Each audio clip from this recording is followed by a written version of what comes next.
श्री कृष्ण चैतन्य प्रभु नित्यानंद, श्री अद्वैत गदाधर श्रीवासादि गौर भक्त वृंद। हरे कृष्ण कृष्ण कृष्ण हरे हरे, हरे राम राम राम हरे हरे। हरे कृष्ण। मैं सबसे पहले अपने गुरुपाद पद्म नित्य प्रविष्टों विष्णुपाद अष्टोत्तर श्री श्रीमद भक्ति विज्ञान भारती गोसाई महाराज जी एवं नित्य प्रविष्टों विष्णुपाद अष्टोत्तर श्री श्रीमद भक्ति विलासला नारायण गोसाई महाराज जी के चरण कमलों में दंडवत प्रणाम अर्पित करता हूँ। तत्पश्चात शिक्षा गुरुदेव पूज्यपाद परमेश्वरी प्रभु जी, पूज्यपाद बाबा महाराज, पूज्यपाद भक्ति विलास श्रीधर महाराज जी के चरण कमलों में दंडवत प्रणाम अर्पित करता हूँ। आप सभी वैष्णव के चरणों में मेरा दंडवत प्रणाम। हम लोग बड़े सौभाग्य से चैतन्य भागवत की कथा का श्रवण कर रहे हैं, जिसमें कथा प्रसंग यहाँ तक पहुंच गया था कि किस प्रकार महाप्रभु श्री निमाई जो है विद्या विलास में रत हैं। अभी गंगादास पंडित जो है उनके विद्यालय में महाप्रभु पढ़ने जाते हैं और वहां हर समय बालकों के साथ गोष्ठी करते रहते हैं, और लेकिन प्रभु ने अपने स्वरूप को छिपा रखा है, अर्थात प्रभु अपने आप को जना नहीं रहे हैं कि मैं कौन हूँ। यहाँ तक की कथा हमने श्रवण की थी कि सारा संसार उस समय कहा था, सारा संसार भोगों में रत था, किसी को भी कृष्ण भक्ति की सुध नहीं थी। सब लोग अपने विवाह शादियां उत्सव मनाने में, अपने जन्मदिन मनाने में ही व्यस्त थे, और महाप्रभु अपने विद्या विलास में रत हुए हैं। अभी इसमें यहाँ तक 8 जो अध्याय हैं वो खत्म हो जाते हैं चैतन्य भागवत के। 8वें अध्याय की समाप्ति पर 9वें अध्याय में श्री वृंदावन दास ठाकुर जी ने क्या किया, ये विद्या विलास का वर्णन अभी आगे करेंगे। बीच में नित्यानंद प्रभु जी के बारे में चर्चा शुरू कर दी। क्यों? क्योंकि जो वृंदावन दास ठाकुर हैं ये श्री नित्यानंद प्रभु के ही शिष्य हैं। उनकी कृपा से ही, ये बार बार कह रहे हैं, नित्यानंद प्रभु की कृपा से ही मैं ये चैतन्य भागवत की रचना कर रहा हूँ। नित्यानंद प्रभु कौन है? ये चैतन्य महाप्रभु के एक तरह से बड़े भाई हैं, जो कि कृष्ण लीला में बलराम बनते हैं, रामलीला में लक्ष्मण बनते हैं।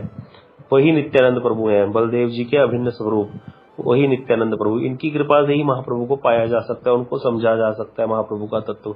तो यहाँ पे वृंदावन दास ठाकुर जब ये ग्रंथ लिखने लगे ना, तो उस समय वो लिख तो चैतन्य भागवत लिख रहे थे, अर्थात चैतन्य महाप्रभु की लीला, लेकिन वो प्रेम में इतने मत हो जाते थे लिखते लिखते, फिर उनको अपने गुरु का स्मरण होता था।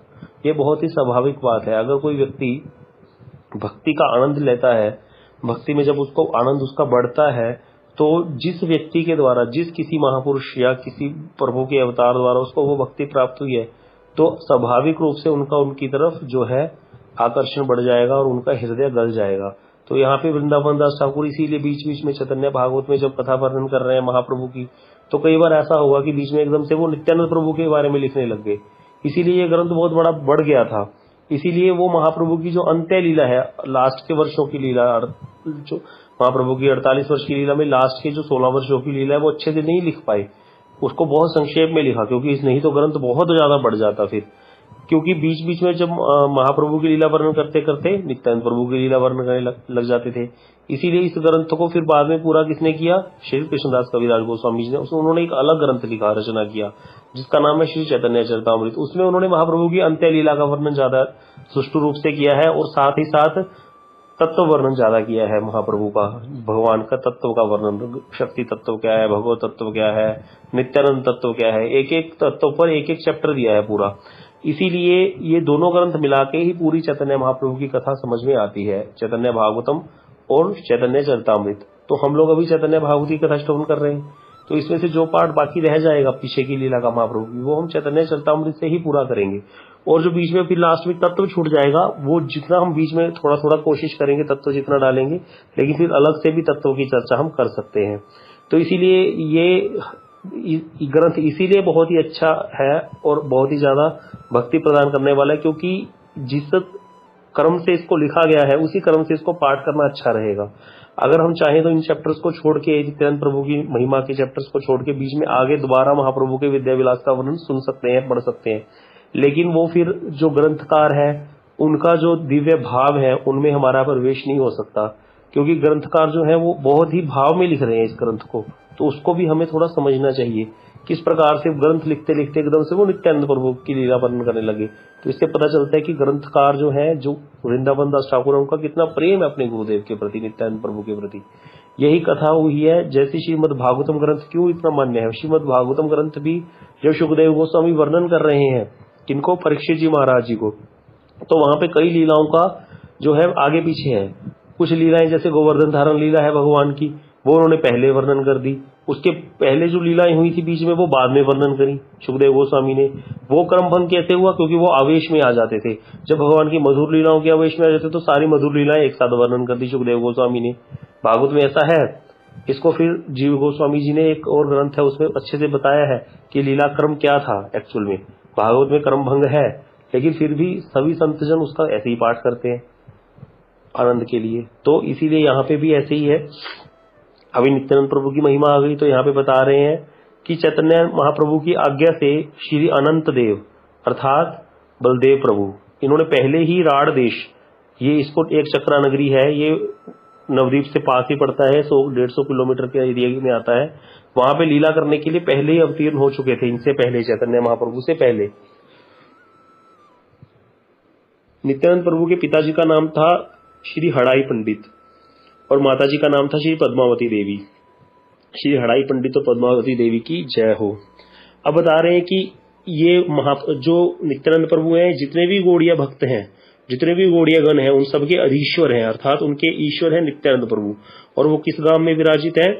उनके गांव का नाम है एक चक्रा। अभी हम जब सभी लोग अभी इस बार नवद्वीप धाम परिक्रमा करने गए थे तो हम एक चक्रा नगरी गए थे। जब भी हम लोग नवद्वीप धाम परिक्रमा करने जाते हैं तो एक चक्रा नगरी एक दिन स्पेशल हम जाते हैं वहां दर्शन करने, नित्यानंद प्रभु के जन्म स्थान पर। वहां की रज में लोटपोट होते हैं सब लोग, बहुत आनंद आता है वहां पे। वहां की वातावरण, वहां का वायु, वहां की रज, वहां का सब कुछ अलग है। वहां जाते ही किसी जीव को कृष्ण प्रेम मिल जाता है, ऐसा स्थान है। अभी उसी एक चक्रा ग्राम की कथा आएगी, किस प्रकार से वहां एक चक्रा ग्राम में नित्यानंद प्रभु का जन्म हुआ, किस प्रकार से वो बड़ी ही सुंदर सुंदर बालक रूप में बहुत ही सुंदर सुंदर लीलाएं करते थे।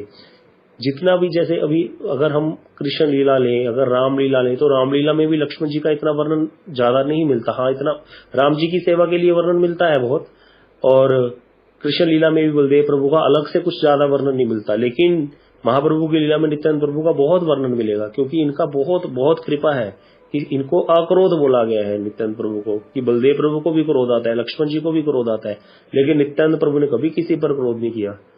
जगाई और मदाही नाम के दो बहुत बड़े पंडित थे, लेकिन क्या थे, वो गलत संग से दुष्ट हो गए थे, मदिरा पान करते थे, स्त्री संग करते थे। उनमें उन्होंने भी क्या किया था, नित्यानंद प्रभु को मारा था। तब क्या किया था, जगाई ने जब नित्यानंद प्रभु को मारा, तब भी नित्यानंद प्रभु ने उसको प्रेम दे दिया, कृष्ण प्रेम दे दिया। उनके माथे से खून निकलने लगा, लेकिन फिर भी उनको हाथ जोड़कर बोल रहे हैं, एक बार हरि बोल दो और मुझे खरीद लो। ऐसे दयालु है नित्यानंद प्रभु। तो आज हम उनकी ही कथा का वर्णन कर रहे हैं कि एक चक्रा ग्राम में नित्यानंद प्रभु का जन्म हुआ। पिताजी का नाम हड़ाई पंडित है, माताजी का नाम पद्मावती देवी है। नित्यानंद प्रभु शिशु अवस्था में बड़े ही स्थिर थे। स्थिर अर्थात जैसे बालक तो चंचल होते हैं, कभी यहाँ कभी वहां, इस प्रकार से नहीं, बड़े ही स्थिर और बड़े ही बुद्धि, बहुत ही ज्यादा सुबुद्धिवान थे और गुणवान बहुत थे, गुणों के भंडार थे। और कहते इतना रूप था इनके ऊपर, रूप और लावण्य कैसे था, कोटि कामदेव, करोड़ों कामदेवों को भी जीत ले, इतने सुंदर थे नित्यानंद प्रभु। और नित्यानंद प्रभु कहते क्या हुआ, जैसे इनका जन्म हुआ उस समय राढ़ देश बोला गया इनके, जहां पे इनका जन्म हुआ उसको राढ़ देश बोलते हैं, एक चक्रा ग्राम को। तो राढ़ देश में कहते सब प्रकार के मंगल हो गए, और वहां पे जितने भी प्रकार के कोई दुर्भिक्ष होते हैं, कई स्थानों पे कोई दुर्भिक्ष होने की संभावना होती है, जैसे पहले अकाल पड़ते थे, तो बोलते हैं जब नित्यानंद प्रभु का जन्म हुआ उससे पहले ही वहां पे सारे मंगल आ गए और सारे दुर्भिक्ष दूर हो गए। यह कथा हमने पहले भी वर्णन करी थी कि जैसे किसी जगह पर छोटा, हम एक साधारण संसार में भी देखते हैं कि अगर मान लो पता लगे कि सीएम ने आना है तो कोई किसी सिटी में, तो उनके आने से पहले ही वहां सफाई हो जाती है, सब बढ़िया कर दिया जाता है, गंदगी उठा दी जाती है और जगह जगह व्हाइट कली बिछा दी जाती है उनके सम्मान के लिए, और सुंदर सुंदर पानी छिड़काव कर दिया जाता है, पौधे रख दिए जाते हैं। तो एक साधारण एक मिनिस्टर के आने पर जब इतना सफाई हो सकती है, इतना कुछ हो सकता है, जब भगवान के अवतार आएंगे तो उनके लिए कितना सुंदर होगा। इसीलिए यहाँ पे बोला गया उनके आने से पहले ही सब प्रकार के मंगल वहां पे उदित हो गए। कहते हैं अब नित्यानंद प्रभु तो पहले आ गए थे महाप्रभु से, बड़े हैं, इसीलिए महाप्रभु बार बार इनको आगे वर्णन आएगा लीला में, जब महाप्रभु का नित्यानंद प्रभु से मिलन होगा। श्रीपाद कह के बुलाते थे महाप्रभु नित्यानंद प्रभु को, श्रीपाद मतलब बड़े, बहुत सम्मान प्रदान करते थे। तो कहते जब नित्यानंद प्रभु का जन्म हुआ उससे बाद महाप्रभु का जन्म हुआ। अब नित्यानंद प्रभु तो पहले ही आ गए थे, तो जब महाप्रभु का जन्म हुआ अब नित्यानंद प्रभु तो भगवान भगवत तत्व हैं, तो इनको तो सब पता है। तो जिस दिन नवद्वीप में महाप्रभु ने जन्म ग्रहण किया, उस दिन नित्यानंद प्रभु ने आनंद से क्या किया, अपने एक चक्राग्राम में हुंकार की थी बैठे बैठे। जब हुंकार की तो अनंत ब्रह्मांड में चली गई वो हुंकार, सारा संसार मूर्छित सा हो गया। तो कुछ लोग कहते अरे कहीं वज्रपात हो गया, और कुछ लोग ने कहा कि कुछ लोगों ने कहा कि कोई बड़ा भारी उत्पात हुआ है लगता है। और कुछ लोग कह रहे हैं कि कुछ लोग जो थे, जो कि भक्त थे, उन्होंने कहा नहीं भैया ये तो गौड़ेश्वर गोसाई नित्यानंद प्रभु की गर्जना हुई है। तो कुछ जो लोग भक्त थे वो समझ गए कि नित्यानंद प्रभु ने गर्जना की है कि हाँ अभी मेरे प्रभु आ चुके हैं, अभी जीवों के कलमश नाश हो जाएंगे।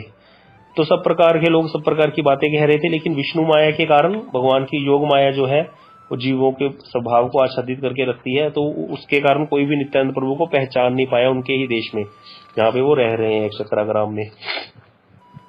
अब बता रहे हैं कि बालकों के साथ आनंद लेते थे नित्यानंद प्रभु, छोटे होते थे जब, तो अपने स्वरूप को छिपाया हुआ है, बालकों के साथ खेल खेल में बहुत आनंद लेते थे। किस प्रकार के खेल खेलते थे?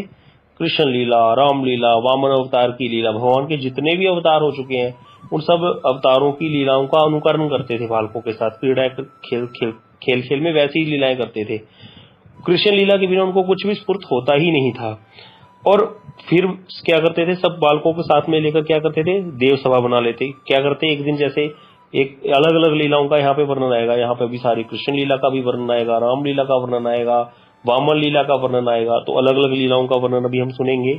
तो एक पहले क्या होता था, जैसे भगवान कृष्ण का जब जन्म हुआ है, अवतार हुआ, उससे पहले क्या था, पृथ्वी बहुत ही कष्ट पा रही थी, सभी देवी देवता बहुत परेशान थे कंस के अत्याचारों से। तो सभी देवताओं ने सबसे पहले क्या किया था, देव सभा बुलाई थी। तो इसी प्रकार नित्यानंद प्रभु बालकों के साथ मिलकर देव सभा बनाते हैं, एक ऐसा अभिनय करते हैं देव सभा बनाने का, और उसमें पृथ्वी रूप से कोई बालक पृथ्वी बन जाता है और वो पृथ्वी के रूप में निवेदन करने लगता है कि मैं बहुत दुखी हूँ कंस के अत्याचारों से। तब ये सारे लोग क्या करते हैं, पृथ्वी को साथ लेकर नदी के किनारे पर जाते हैं, क्योंकि वहां पे भी वर्णन आता है भागवतम में कि सभी क्षीर समुद्र पे जाते हैं और मिलकर ऊंचे स्वर से प्रभु का स्तुतिगान करते हैं। और इतने में फिर सबको एक ब्रह्मवाणी सुनाई देती है कि हाँ मैं मथुरा और गोकुल में अवतीर्ण होऊंगा, मैं अपने तो सभी देवताओं को बोलते हैं भगवान वहां पे कि तुम सब लोग भी छिपकर अवतार ले लो। तो यहीं पे यहाँ पे भी ऐसे ही होता है, नित्यानंद प्रभु को क्या कह रहे हैं, एक बालक छिपकर ऊंचे स्वर से कहता है हाँ मैं मथुरा गोकुल में अवतीर्ण होऊंगा। इस प्रकार कुछ दिन फिर क्या होता है, एक दिन रात्रि में दिखाते हैं कि प्रभु क्या किया, रात्रि के समय बालकों को साथ लेकर वसुदेव देवकी का विवाह करा देते हैं रात्रि के समय, और घोर अंधेरी रात्रि में बंदी गृह बनाकर कृष्ण का जन्म करा देते हैं। तो उस समय गांव के सभी लोग सो रहे होते हैं और नित्यानंद प्रभु ऐसी ऐसी लीलाएं कर रहे हैं बालकों के साथ। और गोकुल नगर बनाकर क्या करते हैं, पूर्व स्थान से, मतलब जहाँ पे वो देवकी वसुदेव का विवाह कराया था, उनको जेल में बंद किया था, जहाँ पे कृष्ण का जन्म कराया था, जिसको मथुरा बनाया था, तो वहां मथुरा से उस बालक को लेकर कृष्ण को वहां लेके आए, कहाँ पे, गोकुल में लेके आए। जो बालक बना है वो है वसुदेव, और वहां महामाया बने हुए बालक को साथ लेकर, अर्थात जो योग वो कन्या थी एक, वो महामाया द्वारा बने हुए बालक को कंस को लेकर देखकर याचना की। और फिर क्या होता है, इस प्रकार ऐसी ऐसी लीलाएं नित्यानंद प्रभु कर रहे हैं।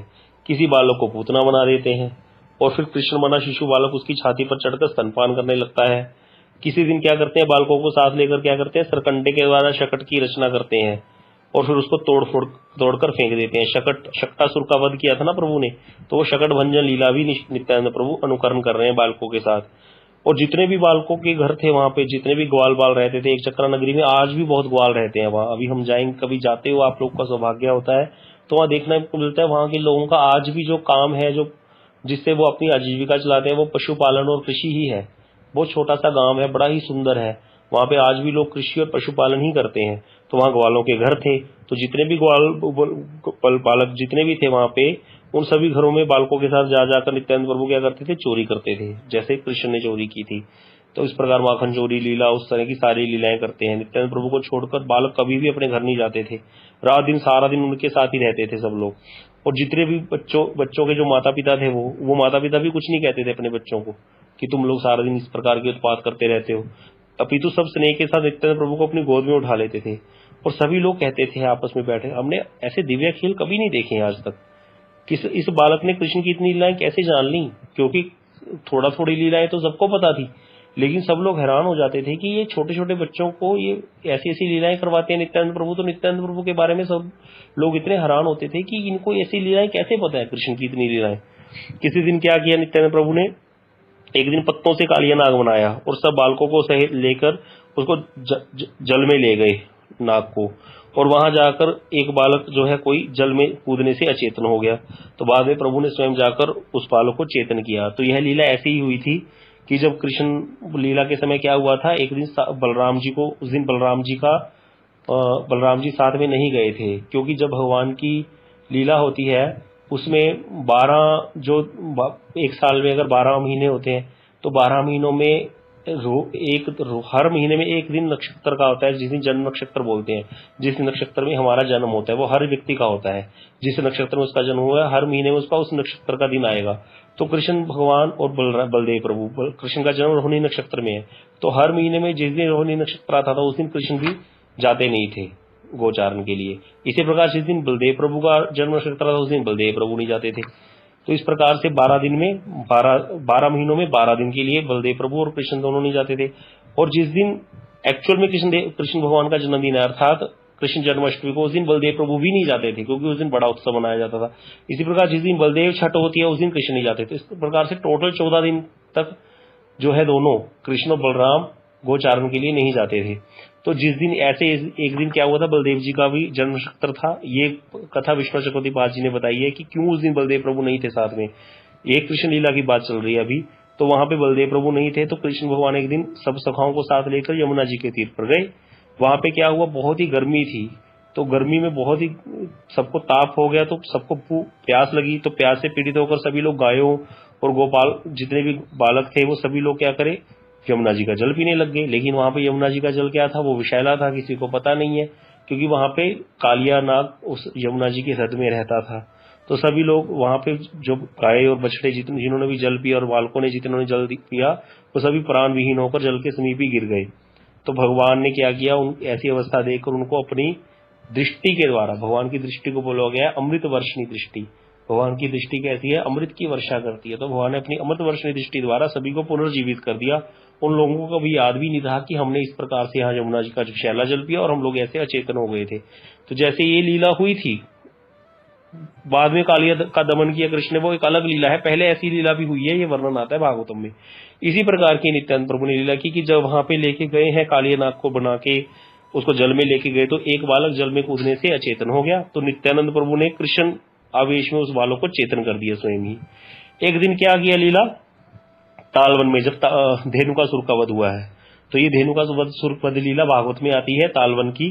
तो तालवन में बालकों को लेकर धेनुकासुर का वध करके बालकों के साथ तालफल खाने की लीला करने लगे नित्यानंद प्रभु।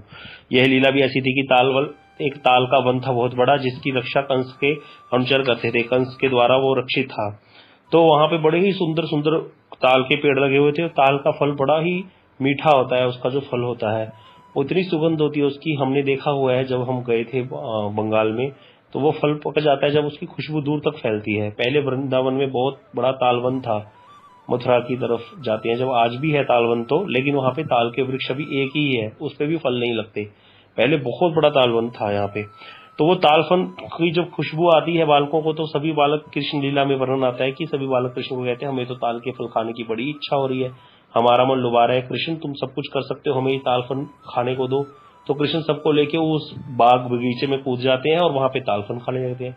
तो वहां पे कंस का अनुचर था धेनुकासुर, वो उसके अपने अनुचरों के साथ, अपने जो उसके जैसे ही और थे असुर वहां पे, उनके साथ वहां पे वो क्या कर रहा था, उसकी रक्षा करता था। तो वहां पे उसने कृष्ण को ललकारा, तो वहां पे बलदेव प्रभु ने उसका वध किया है तालवन में धेनुकासुर का। तो धेनुकासुर वध लीला आती है, वर्णन आता है, तो बलदेव प्रभु ने उसको मारा था।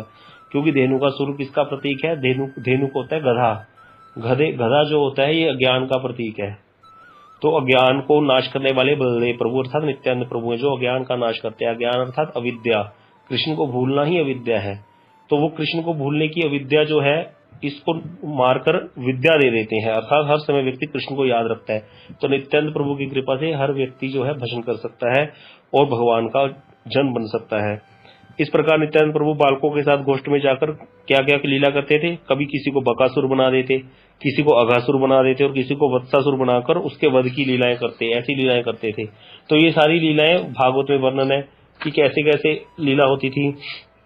जब भागवत में वर्णन आता है कि बलराम और कृष्ण क्या करते थे, बहुत प्रकार की क्रीड़ाएं करते थे, अलग अलग वेश धारण करते थे। सखाओं के साथ कभी वेणु वादन करते, कभी फल तोड़ते, कभी क्या करते, पैरों द्वारा पृथ्वी पर ताड़न करते, जोर जोर से पैर मारते हैं ना जैसे बच्चे पृथ्वी पर।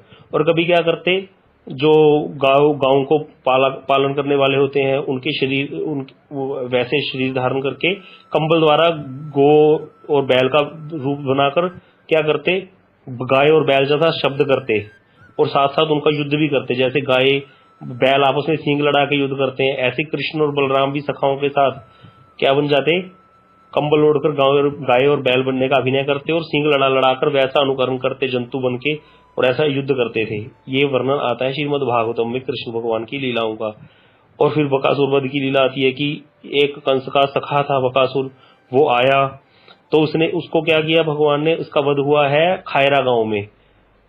खायरा गांव में बकासुर आया था, तो उसको उसकी चोंच पकड़कर, दोनों जो है चोंच पकड़कर देवताओं को हर्षित करके भगवान ने बालकों के सामने ही उसकी चोंच पकड़कर उसको बीच में से फाड़ दिया था। तो इस प्रकार से बकासुर का वध लीला वर्णन आता है। यही लीला का अनुकरण नित्यानंद प्रभु करते हैं। और ऐसी अगासुर वध लीला, वहां पे अगासुर का बताया कि अगासुर के मुख में सारे बालक चले गए थे और जाके वहां पे अचेतन हो गए थे। तो कृष्ण भगवान भी पीछे पीछे, उसने ऐसी हवा खींची थी अगासुर ने, वो एक बहुत बड़े अजगर का रूप धारण करके आया था ब्रज में, तो उसके मुंह में चले गए सारे बालक, तो कृष्ण भी चले गए पीछे पीछे। अंदर जाके कृष्ण ने अपने शरीर को अग्नि की तरह बना दिया, तो अग्नि से उसका शरीर जलने लगा, तो उसे अपना मुख खोला और उल्टी की तरह सबको बाहर निकाल दिया और खुद स्वयं भगवान ने उसके प्राण पखेरु उड़ा दिए। और फिर उसके शरीर से ज्योति निकली और भगवान के चरणों में समा गई थी। तो अगासुर वध का लीला का वर्णन भी आता है। इसी प्रकार वत्सासुर का वध की लीला का वर्णन आता है कि एक बार भगवान भांडीर वट पे लीला कर रहे थे, तो वहां पे वत्सासुर नाम का एक असुर था जो कि गाय का रूप धारण करके घुस गया था बीच में। तो उसको भी भगवान ने जब देखा कि ये तो असुर है, तो उसको दोनों पैरों को पीछे से पकड़ लिया और उसकी पूंछ पकड़कर उसको आकाश में घुमाकर पेड़ों पर मारा, जिससे उसका प्राण पखेरु उड़ गए। तो इस प्रकार से वत्सासुर वध की लीला का वर्णन आता है। तो भागवत में जितनी भी कृष्ण की लीलाओं का वर्णन आता है, उसका नित्यानंद प्रभु बालकों के साथ सब लीलाओं का अनुकरण करते थे। शाम के समय क्या करते, गोष्ठी में बालकों के साथ बैठाकर श्रृंग बजाते थे और घर लौटाते थे। श्रृंगा होता है जो एक वाद्य यंत्र होता है, श्रृंगा बलदेव प्रभु का यंत्र है ये श्रृंगा। और फिर किसी दिन क्या करते, गोवर्धन धारण लीला करते, किसी दिन वृंदावन की रचना करके खेल खेलते अलग अलग प्रकार के वृंदावन बनाकर। और फिर किसी दिन क्या करते, गोपियों के वस्त्र हरण करते हैं, और किसी दिन यज्ञ पत्नियों पर कृपा करते हैं, उनको दर्शन प्रदान करते हैं। ये यज्ञ पत्नियों की कथा ऐसी आती है भागवत में कि एक बार क्या हुआ, कृष्ण भगवान अपने सखाओं के साथ कहीं गोचारण कर रहे थे मथुरा की तरफ। तो वहां पे करते करते गोचारण सारे बालक बोलते हैं कि आज हम भोजन आने में भी देरी हो गई है कृष्ण, हमें तो बहुत भूख लग रही है। तो भोजन पहले वन में आ जाता था सबका, लेकिन उस दिन भोजन लेट हो गया।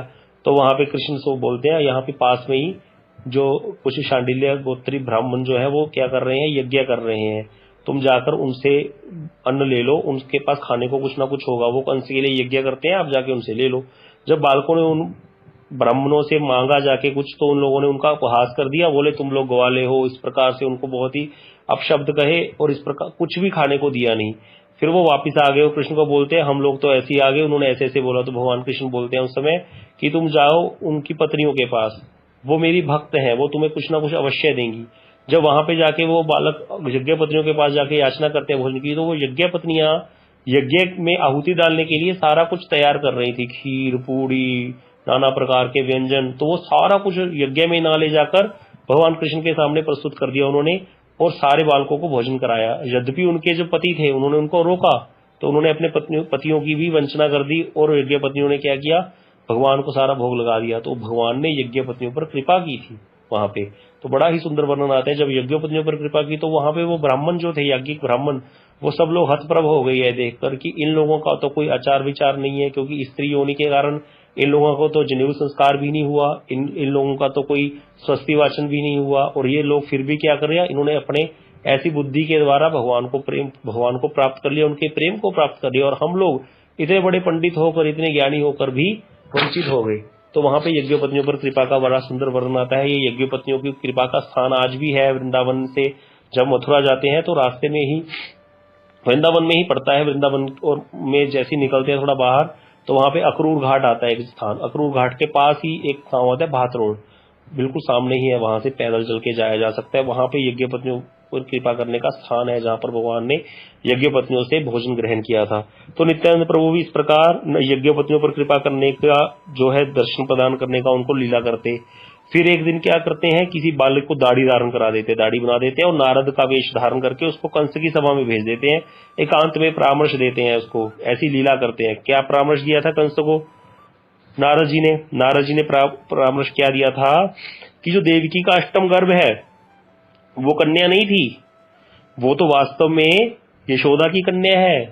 देवकी तो अष्टम गर्भ तो जो है भगवान ही पैदा हुए थे, कृष्ण ही पैदा हुए थे, जिसको जो कि नंद के गोकुल में जन्म वहां पे पालित हो रहा है। इस प्रकार से नारद जी ने सारी बात बता दी थी जाके बाद में कंस को, और वहां पे बताया था कि यशोदा के पुत्र के रूप में जो प्रसिद्ध है कृष्ण, वो देवकी का पुत्र है, और रोहिणी पुत्र बलराम जो है वो भी देवकी का सप्तम पुत्र है। ये सब देवताओं की चाल है। इसीलिए तुम जाके क्या करो, अभी वसुदेव जो बता, उन्होंने सारी बात बता दी नारद जी ने कि वसुदेव जी ने क्या किया था, अपने मित्र नंद के पास जाकर दोनों पुत्रों को वहां पे रख दिया था, और तुम लोगों के विनाश का कारण वही है। इसीलिए तुम जाकर अभी कुछ करो जिससे उन बालकों को बुलाओ और उनके साथ युद्ध करो। ये सारी बात नारद जी ने बोली थी, क्योंकि नारद जी ने देखा था अब इसके पापों का घड़ा भर गया है, अब इसको जो है जाना चाहिए। तो इस प्रकार से नारद जी ने यहाँ पे आके ये लीला की थी। तो ये है भागवत में वर्णन आता है। तो इस प्रकार की लीला का भी अनुकरण नित्यानंद प्रभु ने किया। एक दिन फिर वहां वर्णन आता है कि एक कोई बालक क्या करता है, अक्रूर के वेश में रामकृष्ण को लेके जाता है। कहाँ से लेके जाता है? वृंदावन से मथुरा। जब वहां पे गोपियों ने इतना रुदन किया है, रथ के आगे आ गई हैं गोपियां, अक्रूर जी लेके जा रहे हैं, उस समय गोपी भाव में नित्यानंद प्रभु भी क्रंदन करने लगते। सब बालक देखते कि नित्यानंद प्रभु की आंखों से नदी की भांति अश्रु बह रहे हैं। नित्यानंद प्रभु के साथ सारे बालक क्या है, विहार कर रहे हैं इस प्रकार से, लेकिन विष्णु माया से मोहित होकर कोई भी उनको पहचान नहीं पाया, क्योंकि ये बालक भी कोई साधारण बालक नहीं है। या तो ये कौन है, बहुत ही सुकृतिशाली ऐसे साधकगण जिन्होंने बहुत ही भजन किया है अनंत कोटि जन्मों में, जिसके कारण उनको नित्यानंद प्रभु की लीला में इस प्रकार से आने का सुयोग्य जो है स्थान मिला है। या कोई ऐसे भगवान के ही अपने पार्षद, अपने जन है जो कि नित्यानंद प्रभु का लीला कर रहे हैं, लेकिन विष्णु माया के कारण, योग माया के कारण, उनके प्रभाव के कारण उनको कोई जान नहीं पा रहा। इस प्रकार से नित्यानंद प्रभु बड़ी सुंदर सुंदर लीला करते हैं। किस दिन क्या करते हैं, मथुरा की रचना करते हैं और बालकों के साथ भ्रमण करने लगते हैं। जैसे कृष्ण गए मथुरा नगरी में, और फिर कोई माली बनता है तो कोई आनंद से उससे माला पहना, मतलब माला ले लेते हैं। माली ने माला पहनाई थी ना कृष्ण को। किसी बालक को कुब्जा बनाकर उससे गंध का लेपन करवाते हैं। फिर धनुष बनाकर गर्जन करते हुए उसको तोड़ने की लीला करते हैं। धनुष तोड़ा था जैसे कृष्ण ने। कुवलयापीड़ हाथी और चानूर मुष्टिक आदि मल्लाओं को मारकर फिर कंस को बनाकर, जिसको कंस बनाया था, उस बालक को केशों से पकड़कर नीचे गिरा देते हैं। इस प्रकार कंसवध लीला का अभिनय करते हैं। कंसवध करने के बाद बालकों के साथ नाचने लग जाते हैं। इस प्रकार सारे खेलों को देख देख कर सब लोग बड़ा ही हंसते कि कितनी सुंदर सुंदर कृष्ण की लीलाओं को देखने का हमें सौभाग्य मिल रहा है। एक चक्राग्राम पूरा धन्य धन्य हो गया कि नित्यानंद प्रभु ने, छोटे से बालक है 4-5 साल के, इतनी सुंदर सुंदर लीलाएं करते थे बालकों के साथ कृष्ण की, जितनी भी लीलाएं हुई थी आज तक। इस प्रकार जितने भी अवतारों की लीलाएं थी सबका प्रभु ने अनुकरण किया। अभी आज हमने कृष्ण लीलाओं का वर्णन किया है। अभी कल आगे जो होगा वर्णन, उसमें हम देखेंगे किस प्रकार नित्यानंद प्रभु कभी वामन बनते हैं, कभी रामलीला का वर्ण जो है अनुकरण करते हैं। इस प्रकार आगे हम सुनेंगे। आज के लिए इतना ही। गौर प्रेमानंदे हरि हरि बोल। वांछा कल्पतरुभ्यश्च कृपा सिंधुभ्यश्च पतितानां पावनेभ्यो वैष्णवेभ्यो नमो नमः। बोलो नित्यानंद प्रभु की जय हो।